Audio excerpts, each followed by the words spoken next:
বারো কথা বল। আরে আর কারা সবার উপর 12টা বছরে। আরে মহারাজার সবার।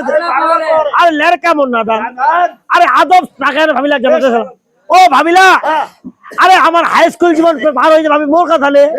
আরে কোন লাগাবো ভাবি মুখ ভর্তি করে দে। আচ্ছা হ্যাঁ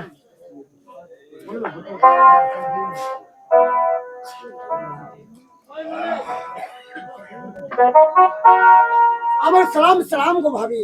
আরে আমি তোমার সালা পেয়েছি। ও ভাবি তো বলো মোর কোথালে আমাকে এই তাড়াতাড়ি কলেজে গিয়ে ভর্তি করে ভাবি। তাই নাকি? তুমি ঠিকই বলেছো। তবে দেখো গো দিদি, তাই তো তুমি একবার মহলের ভিতরে থাকবি আর আমার একমাত্র দেবর আরে ওগুলো মার্কেট আমি মক্তবে ভর্তি করে দিয়ে আসি। তবে চলো, তবে ঠিক আছে চলো তবে চলো উলঙ্গ পাহাড়। এই তো ভাই একে তো রাজার বউনি করছে ডর। আরে উলঙ্গ ভালো হলে চলে যাচ্ছে খালাগঞ্জির ঘর। আরে কত দূর হইতে কত দূর চলে যায়। আরে দূর হইতে খালাগঞ্জি। নজর রেখে বাবা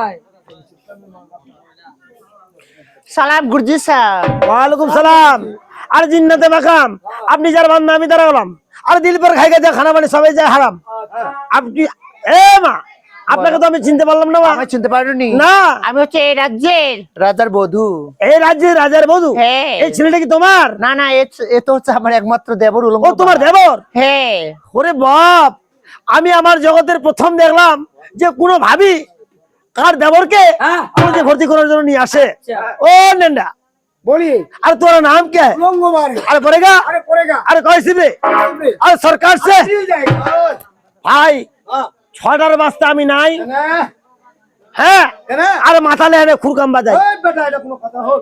আরে নিয়ে মাথা কাম্বা যায় আমরা একটু ভুল বলছি। আমি ভুল বলছি?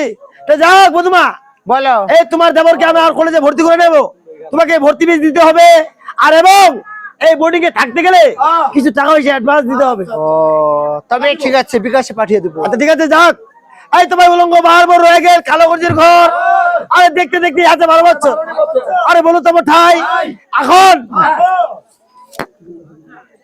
এই গুরজির কাছে বিদা গেলে আরে কেমন করে ওই ভাবিলার আগে চলে যায়।